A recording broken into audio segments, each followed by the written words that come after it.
Gloria a Dios. Dios los bendiga, hermanos. Esta mañana le damos gracias al Señor por esta bendición tan grande que nos concede de poder meditar en su palabra. Agradecemos a Dios por este programa que, hace unos días hemos comenzado a estar transmitiendo en vivo y espero que haya sido de mucha bendición para cada uno de ustedes, o esté siendo de bendición para todos los que se detienen por un momento a escudriñar las escrituras, y otros pues en diferido, cuando tienen tiempo, se conectan y pueden estudiar la palabra del Señor. Es importante, hermanos, que cada una de nuestras vidas pueda estar conectada, no con las redes, sino más bien con la presencia del Señor. La Biblia dice que le buscan los que temprano, o le encuentran los que temprano le buscan. Entonces es importante cada día el poder reflexionar en la palabra del Señor. El día de ayer pues no tuvimos reflexión, estuvimos muy ocupados, siempre en la labor de la obra del Señor, trabajando en la capellanía, en las clases. Tuvimos nuestro segundo seminario el día de ayer, nuestro segundo día de seminario. Prácticamente entramos al segundo y nos queda un día nada más de seminario, de capacitación para nuevos capellanes acá en El Salvador. Personas que harán una labor fuera de un local, de una iglesia, de una denominación, pero que servirán al Señor para la gloria de su nombre. Queremos tener nuestra reflexión en la palabra de Dios en esta mañana. Sea bienvenido usted. En el capítulo número 24 del Evangelio de Mateo capítulo número 24, voy a leer ahí un versículo de la Biblia. El tema que vamos a desarrollar en esta mañana es el tema de ¿cuándo vendrá el Señor? ¿Cuándo será la venida del Señor? Ese es el tema. ¿Cuándo será la venida del Señor, o cuándo vendrá el Señor? Leamos en Mateo capítulo número 24, versículo número 44. Mateo 24, versículo número 44. Por lo tanto, también vosotros estad preparados, porque el Hijo del Hombre vendrá a la hora que no pensáis. Lo repito, hermanos. Por tanto, también vosotros estad preparados, porque el Hijo del Hombre vendrá a la hora que no pensáis. Oremos al Señor, hermanos. Padre, te damos gracias por tu gran amor y misericordia. Gracias por tu gran amor y bondad hacia nuestras vidas, porque nos permite ver la luz de un nuevo día, poder iniciarlo dándote gracias, dándote la gloria a ti, Señor, poder celebrar la vida, tu misericordia, tu compasión. Gracias te damos, Señor amado, porque eres bueno y porque, Señor, para siempre es tu misericordia y tu verdad por todas las generaciones. Señor amado, te pido en el nombre de Jesús que bendigas a todas aquellas personas que están pasando por situaciones difíciles. Sana a los que están enfermos. Fortalece a los débiles, dale fuerzas como las del búfalo. Levántalos, úngelos con aceite fresco. Que ellos puedan ver, Señor amado, tu gloria, tu presencia, sobre cada vida, sobre cada corazón, Dios mío. Oh Padre de misericordia, en el nombre de Jesús, glorifícate. Haz una obra maravillosa, mi Jesús. Haz una obra maravillosa, Espíritu Santo.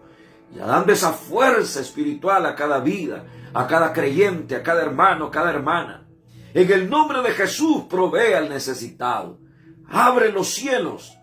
Derrama tu bendición abundante sobre cada vida. Reprende al devorador. Bendice los negocios, las empresas. Bendice tu pueblo. Ahora, Señor, hemos leído tu palabra. Señor, danos gracia, danos sabiduría, danos discernimiento de tu palabra, para que este tema, Señor, quede grabado en nuestros corazones y podamos llevarlo al terreno de la práctica. Dios amado, en el nombre de Jesús, a ti sea el honor y la gloria, Padre, hoy y por siempre. Gracias te damos por Cristo Jesús. Amén y amén.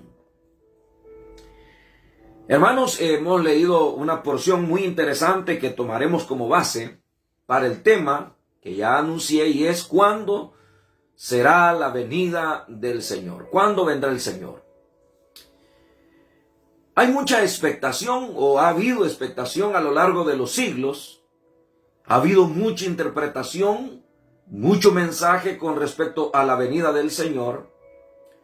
Eso ha despertado la susceptibilidad de las personas, la curiosidad de las personas, y prácticamente algunas personas han hablado incluso hasta con extravagancia con respecto a este tema.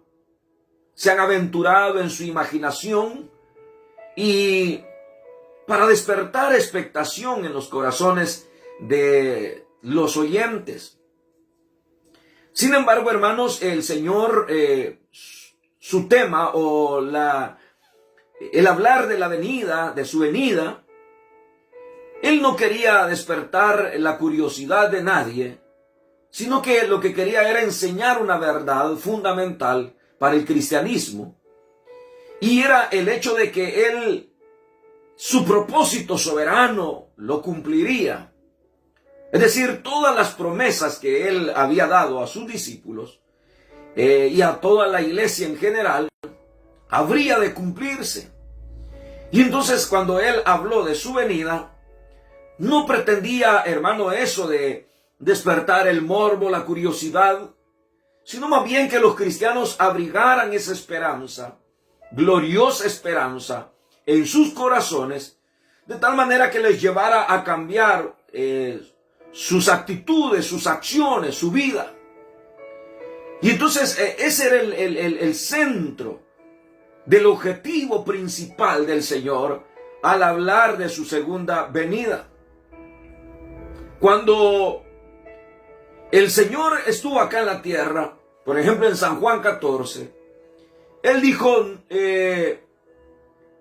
no se turbe vuestro corazón, creéis en Dios, creed también en mí. En la casa de mi Padre muchas moradas hay. Cuando dice creed en Dios, creéis en Dios, creed también en mí, es que el mundo en el cual el Señor apareció por primera vez en esta tierra era monoteísta. Habían otras, hermano, creencias, pero el mundo, o sea, cristiano o el pueblo de Dios, era monoteísta, o sea, creían en un solo Dios.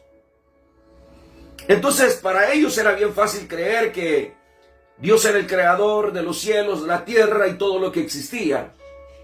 Pero para ellos otro personaje que apareciera con poderes sobrenaturales y sobre todo diciendo que era el Hijo de Dios, para ellos era bien difícil creerlo. Ahora el Señor dice, no se turbe vuestro corazón. Si ya creen en Dios, entonces ahora crean en mí. Y dice, en la casa de mi Padre muchas moradas hay. A través de esa expresión, el Señor está diciendo que Él viene con un propósito, vino con un propósito. Y el propósito era formar un pueblo, una iglesia, que en el futuro sería la novia de Cristo, se realizarían las bodas del Cordero, que sería el encuentro glorioso de la iglesia con aquel que nos amó, nos redimió, nos protegió, nos dio esperanza de vida cuando ya no la teníamos, transformó nuestra existencia, dividió la historia de la humanidad. Y entonces Él quería dar esa expectación de que Él venía a formar esa iglesia, ese pueblo, pero luego Él volvería para llevárselos, para que estuvieran en la casa de su Padre. Y para ello Él habría de ir a preparar un lugar para todos aquellos que formaran parte de ese conglomerado llamado eclesía, los llamados aparte, los separados del pecado del mundo y trasladados a la potestad del Señor, a la luz admirable del Hijo de Dios. que un día gozarían de esa gloria eterna que Él ha ido a preparar para los que le aman. Ahora, eso, hermano, vino a crear de alguna manera la expectación en la vida de las personas, pero usted va a encontrar en la Escritura cómo el Señor trató de dar ese mensaje, y lo que Él quería no era, hermano, que estuviéramos como esperando o viendo señales. ¿Cuándo va a ser? Aunque los discípulos querían indagar eso, el Señor lo que hace es darle orientación a cada uno de ellos sobre qué era lo que Él esperaba en ellos. O sea, despertar en ellos el interés, pero más que el interés era el cuidado de la vida de ellos, para que el día que Él viniera, su iglesia pudiera estar preparada. Entonces, no se trata de conocer fechas. Por eso es que dice la Biblia, y el Señor mismo lo dijo: el día y la hora nadie lo sabe, sino solo mi Padre que está en los cielos. No es que al Señor se le escapara algo tan trascendental, sino que dentro del plan soberano de Dios, solamente Dios tiene el día señalado, que va a venir el Hijo de Dios por segunda vez a levantar su iglesia, y Él no lo podía revelar. Algunos dicen en su condición humana, no estaba en su capacidad de revelarlo, no obstante en su capacidad divina, Él sí lo sabía. El caso es que eso está reservado en el plan soberano de Dios, pero lo que sí el Señor quiso dejar bien claro era qué era lo que Él pretendía al hablar de su venida a sus discípulos. Y en este capítulo número 24 de Mateo, encontramos, hermano, algo glorioso. Fíjese cómo lo dice en el capítulo número 24, versículo número 34. Dice: de cierto os digo que no pasará esta generación hasta que todo esto acontezca. El cielo y la tierra pasarán, pero mis palabras no pasarán. Está diciendo que las promesas que le está dando son certeras, son seguras, y vale la pena confiar en ellas. El versículo anterior, por ejemplo el 32, él dice: de la higuera aprended. La higuera representa a Israel. Y él dice: cuando ya su rama está tierna y brotan las hojas, sabed que el verano está cerca. Así que también vosotros, cuando veáis todas estas cosas, conoceréis que está cerca a las puertas. Pero no está hablando del día exacto de su venida. No está hablando de una señal con respecto a que eso marcaría el momento exacto. Entonces vuelve a dejar a los discípulos en la incógnita sobre cuándo sería la venida del Señor. Y dice el versículo número 34 que leímos: de cierto os digo que no pasará esta generación hasta que todo esto acontezca. Pero la generación de la cual el Señor está hablando en ese momento pasó, y vinieron otras generaciones. Entonces se está hablando de una generación futura que de alguna manera verá algunos destellos que indicarán qué tan cerca está la venida del Señor, pero no indicarán exactamente el día. Ahora, llama la atención que el Señor dice: el cielo y la tierra pasarán, pero mis palabras no pasarán. O sea, que voy a venir, está diciendo el Señor. O sea, la palabra se va a cumplir. Pero luego agrega el 36, pero el día y la hora nadie sabe, del día y la hora nadie sabe, ni aun los ángeles de los cielos, sino solo mi Padre. Pero luego dice: más como en los días de Noé, será la venida del Hijo del Hombre. Y da acá una pauta, dice: porque como en los días antes del diluvio, estarán comiendo, bebiendo, casándose y dándose en casamiento hasta el día en que Noé entró en el arca. Está diciendo el Señor que como en los días de Noé se anunció que el diluvio venía y la gente no se percató, sino que más bien la gente llevó una vida común, cotidiana, casándose, bebiéndose, dándose en casamiento. viviendo una vida desenfrenada, una vida despreocupada, sin saber que el juicio de Dios venía sobre la tierra. Ellos vivían una vida normal, tranquila. Entonces dice el Señor, será como en los días de Noé. Algunos han tomado como para espiritualizar este versículo, decir que de igual manera cuando dice se estaban casando y dándose el casamiento, es en el sentido de que la gente era muy promiscua y que el matrimonio no tenía valor en ese tiempo. La gente se casaba, se daba en casamiento, se divorciaban, y que de igual manera en el tiempo que estamos viviendo, una de las señales que se pueden ver es, hermano, la falta de valor y respeto al matrimonio. Y que la gente se está casando, se está dando en casamiento, y que esa pasividad de la gente de vivir en el pecado e irrespetar las leyes de Dios, que marca como una señal de la venida del Señor. Pero yo lo que más creo acá es que está diciendo que así, al igual que como en los días de Noé, la gente no creyó, sino que siguió viviendo una vida cotidiana igual que como la llevaban antes del anuncio. Se cree que 120 años predicó Noé sobre el diluvio. Hablaba de que venía un diluvio, pero nunca había llovido. Entonces la gente no creía. De igual manera, el Señor vino la primera vez, vendrá por segunda vez y la gente no cree. El mundo está acomodado, el mundo está tranquilo. Ellos no están a la expectación de que el Señor pueda venir. Y lo tremendo de todo esto es que la iglesia ha caído también en esa pasividad, en el sentido de que ya no viven en aquella expectación de que el Señor viene.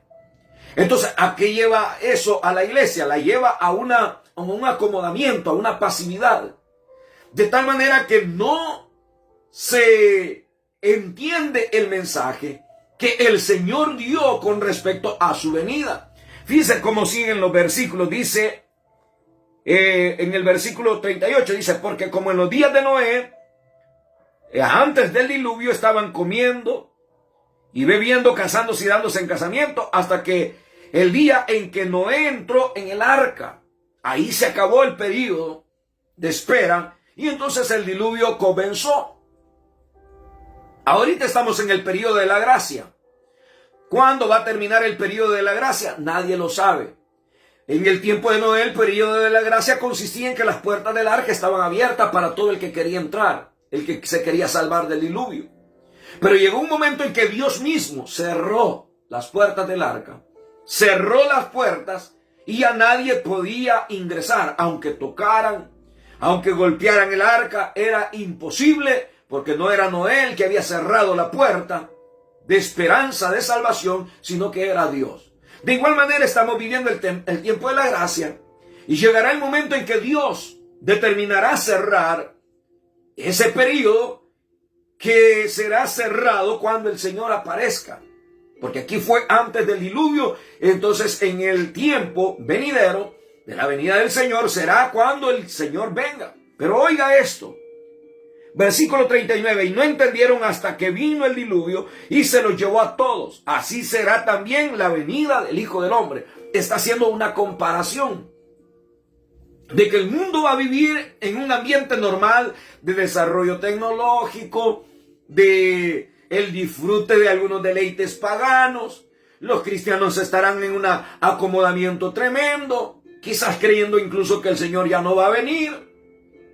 Así estará la gente, en una completa despreocupación, y ese día les va a sorprender. Dice acá en el versículo número 39, así también será la venida del Hijo del Hombre. Versículo 40.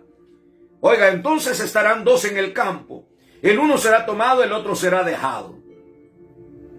Aquí ya empieza a hablar de detalles de cómo se va a desarrollar ese momento. Algunos han querido decir que el Evangelio de Mateo fue dado a judíos y que por lo tanto el lenguaje que allí se usa es un lenguaje para hablar acerca de la cultura judía, hebrea. Y que dentro de eso se está hablando con respecto a un mensaje hacia ellos y no hacia la iglesia. Pero la figura que el Señor está tomando dice literalmente que entonces dice, estarán dos en el campo, uno será tomado, el otro será dejado. Y está hablando de su segunda venida. Dos mujeres estarán moliendo en el molino, la una será tomada, la otra será dejada. Y luego da una advertencia, versículo 42, y ahí está el punto. Todo el centro del mensaje del Señor es este. A Él no le interesa darle señales a usted para que usted esté pendiente de ellas y diciendo, ¿cuándo va a venir? Oh, ya apareció el Bitcoin y le han hecho un montaje ahí del 666 y la gente dice, ahí está el anticristo. O sea, la tecnología se está prestando para muchas cosas, para mucha confusión. Y la gente que, hermano, anda en busca de señales, que creyendo que el Señor eso pretendía, dar señales para que nosotros estuviéramos preparados, y el Señor no pretendía eso. Vea lo que dice el versículo 42. Velad pues. O sea, ese velad pues es como queriendo decir, miren pues, por todo lo que les he dicho, el llamado es, velen, estén preparados. Velad pues, porque no sabéis, dice, a qué hora ha de venir vuestro Señor. Velad, el llamado es velad. ¿Pero qué significa velad? Significa estar despierto. Significa estar en la expectativa. No de señales, sino de nuestra vida, como la llevamos delante de Dios. Algunos están esperando señales y están a la expectación de todo lo que está sucediendo en el mundo, pero no están haciendo un examen exhaustivo de su vida, de cómo la llevamos delante de Dios. Velad, eso significa, no estén listos viendo qué es lo que está apareciendo en el mundo, no. Velad significa examínense, examinémonos, veamos cómo estamos delante del Señor para que ese día, cuando Él venga, no nos sorprenda. Eso es bien interesante. ¿Por qué? Oiga lo que dice acá. Velad pues, porque no sabéis a qué hora ha de venir vuestro Señor. Si Él es nuestro Señor y nosotros estamos esperando a nuestro Señor, entonces la pregunta es, ¿cómo estamos esperando a nuestro Señor? ¿Cómo está nuestra vida delante del Señor? No qué tan informados estamos, no qué tanto conocemos, porque hay tan mucha gente hablando y que esto ya me lo había dicho el Señor, y que esto lo había dicho fulano de tal en sueños, que los tapabocas serían demonios que vendrían a taparle la boca al cristiano para que no predicara. Hermano, o sea, eso es ridículo. O sea, después de que ya sucedieron las cosas, decir Dios me lo dijo, eso es fácil. ¿Por qué no lo decimos antes? Y Dios me ha dicho esto y esto y esto. No anduvo con cuentos, hermano. Noé dijo, viene el diluvio y todos se van a ahogar, y esta arca, el que no entre en esta arca se muere y se pierde. Eso era el mensaje de Noé. O sea, Noé no estaba especulando, diciendo, después de tanto tiempo yo voy a decir, viendo cómo vaya el panorama y de cómo se vaya dando el desenlace, tal vez caen algunas pringas y yo voy a decir, Dios ya me había dicho. No, hermano, eso es especulación. Eso es, hermano, solamente querer despertar el morbo, la curiosidad de la gente. Pero el Señor no quería eso. El Señor quería que estuviéramos preparados para la venida de Él. Fíjese qué tremendo el versículo 43. Pero sabed esto, ahí viene el punto. O sea, esto es para los que tienen sabiduría. Pero sabed esto, que si el padre de familia supiese a qué hora el ladrón habría de venir, velaría y no dejaría minar su casa. Oiga esto, en el área común de la vida, si una persona se da cuenta que un ladrón va a venir a robarle a su casa, dice velaría. ¿Qué está diciendo el Señor con eso? Si usted sabe que Cristo viene, lo más sabio que usted puede hacer, y yo puedo hacer, es velar. Velar cuidando nuestra vida espiritual delante del Señor, no delante de los hombres, porque al hombre usted lo puede engañar. Velar delante del Señor con una vida recta. Eso es velar. Y dice, si usted sabe que el ladrón va a venir, velaría y no dejara que ladrones entraran a su casa. Así todo buen cristiano que sabe que el Señor ha de venir, no va a dejar que ladrones entren a su corazón y le destruyan su vida, sus emociones, su comunión con Dios. Sino que va a estar en esa expectación, pero va a estar cuidándose, protegiéndose. Eso es lo que el Señor está diciendo ahí. Velaría y no dejaría minar su casa. Luego viene el punto, el versículo 44. Por tanto, o sea, por este ejemplo que yo les he dado, dice, por tanto, también vosotros estad preparados, porque el Hijo del Hombre vendrá a la hora que no pensáis. Esto es tremendo. ¿Cuándo va a venir el Hijo de Dios? Cuando ya estén culminando todas las señales que en la Biblia pues no las encontramos. Aparecen algunos destellos de algo, pero no son señales que indicarán ya viene. Dice el Señor, miren, ¿quieren saber cuándo voy a venir? Pues déjenme decirles que voy a venir cuando menos ustedes piensan. Tu sabiduría, tu inteligencia, tu intelecto, tu conocimiento no te hará capaz de poder saber el momento que el Señor va a venir. Pero eso sí, si tienes una vida preparada, velando delante del Señor, ese día no te va a sorprender como ladrón, porque Él viene como ladrón para los que no lo esperan. Para nosotros Él viene como nuestro Señor, y entonces como nuestro Salvador.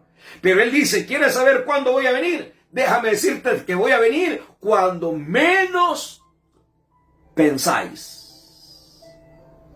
Cuando menos pensáis. A la hora que no pensáis, yo voy a venir. Significa, hermano, esto, que el mundo, al igual que en el tiempo de Noé, estará normal. Los que estén pecando van a estar pecando. La iglesia, que se dice iglesia profesante, estará en un acomodamiento. Algunos dicen el Señor no viene porque la iglesia no está preparada. Mire, el Señor va a venir cuando menos pensáis. Él vendrá. Es una promesa que Él va a cumplir. Pero Él, estés preparado o no estés preparado, Él vendrá. Por eso es que en el 25 se habla de la parábola de las 10 vírgenes, para aclararle esto que le estoy diciendo. 5 estaban preparadas y 5 no estaban preparadas. Y por esas 5 que no estaban preparadas, el esposo no vino. No, se oyó. Y la voz que dijo, ahí viene el esposo, salgan a recibirle. Las que estaban preparadas entraron a las bodas y las que no, no.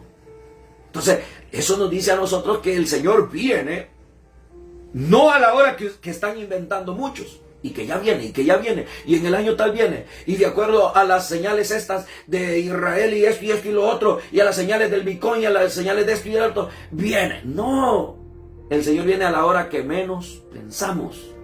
De repente el Señor aparecerá y llevará a su iglesia, sus escogidos, los que estén preparados, entrarán como las 5 vírgenes prudentes a las bodas, como aquellos que fueron sensatos y creyeron el mensaje de Noé, que solamente fue su familia, 8 personas, y entraron al arca y los animales que ingresaron. Hermano, esto es tremendo. ¿Cuándo viene el Señor? ¿Qué señales hay de que Él viene? Él va a venir cuando menos pensáis, cuando menos lo esperen. Él aparecerá. Él aparecerá. Y cuando Él aparezca, se llevará a su iglesia. Los que estén preparados, velando, esperándolo, se irán con Él. Y los que no, como dice acá, serán dejados. ¿Será que tu esposa se irá con el Señor y tú no te vas a ir? ¿Será que tus hijos se irán con el Señor y tú no te vas a ir? ¿Será que tus padres se irán y tú como hijo te vas a quedar? Esto es tremendo, hermano. Hay que pensarlo, hay que analizarlo. Y hay que predicarlo. De saber que la gente, lo que Dios espera, como dice acá, velad. El mensaje del Señor estaba centrado en eso y en todos los versículos. Vamos a estar estudiando todos estos versículos de estos días en las reflexiones. No se pierda ninguna. Vamos a estar hablando sobre todos estos versículos que hablan de velar, de estar preparados, de no descuidar nuestra vida, de salir del adormecimiento. Hay que, hermano, estar preparados. Ese es el mensaje del Señor. Estén preparados, prepárense. ¿Pero qué significa prepararse? Vivir en comunión con el Señor, en santidad con el Señor. Vivir una vida justa delante de Dios. Porque muchas veces nos llenamos la boca hablando de tantos principios y valores, pero en la práctica, hermano, no hacemos nada. Que Dios, hermano, tenga misericordia. ¿Cuándo vendrá el Señor? Es el tema de ahora. ¿Cuándo vendrá? Cuando menos lo esperen.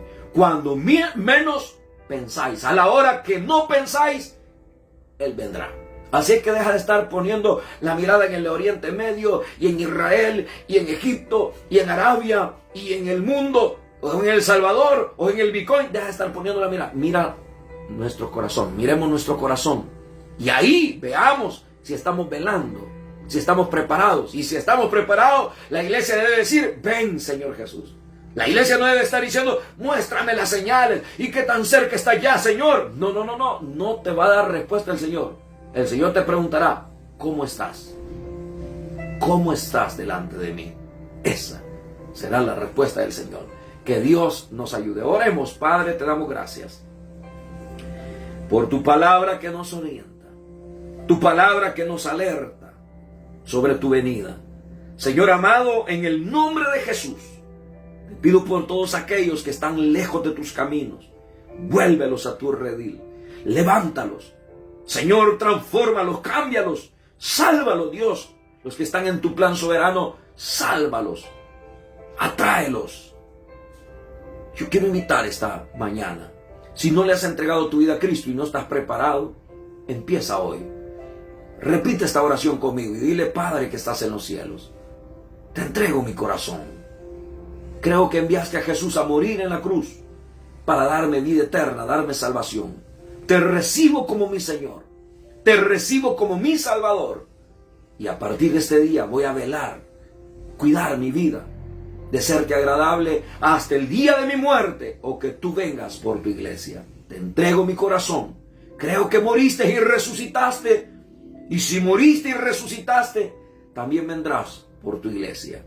Lo creo, Señor. Te entrego mi vida. Recibe el perdón. Recibe la gracia. Recibe la misericordia y la compasión del Señor para tu vida. Padre, te pido por los que están enfermos. Señor, sánalos. Extiende tu poderosa mano. Por tus llagas hemos sido curados, mi Jesús. Fortalece a los que están débiles. Levántalos, Dios. Sácalos adelante en toda circunstancia adversa. En el nombre de Cristo, fortalece a los débiles. Dale esperanza a aquel que se siente, Señor, triste, desamparado. Levántalo, Dios. Bendice la economía de tu pueblo. Bendice sus trabajos, sus empresas. Bendícelos. Bendice esta nación con paz, con bendición, oh Dios. Bendice sus autoridades, su presidente, su gabinete de gobierno, todas las autoridades. Señor, en el nombre de Jesús, bendícelas con sabiduría para que puedan gobernar esta nación. Bendice a los ministros de tu evangelio, que llevamos tu palabra. Bendícelos, guárdalos, protégelos, cúbrelos. En el nombre de Cristo Jesús, cada hermano que hace la obra, Señor, que tú nos has encomendado, a través de, Señor, ministerios pastorales, capellanías, misioneros, bendícelos, guárdalos, protégelos, cúbrelos con tu poder. En tus manos les encomendamos. Ponemos nuestras familias. Permítenos estar alerta, cuidando de nuestro estado espiritual, para que el día que tú vengas, Señor, ese día no nos sorprenda, sino que podamos darte la bienvenida y volar a tu presencia. En el nombre de Jesús, gracias te damos. Amén, Señor. Y amén. Hermanos, hemos terminado esta reflexión. Compártala con su familia, con sus amigos. Comparta la palabra. Dios, hermano, está con nosotros. Cuidemos nuestra vida espiritual no dejemos de capacitarnos, de prepararnos para servirle mejor al Señor, que cuando el Señor venga, nos halle trabajando en su obra. Dios me los bendiga, que tengan un feliz día. Amén.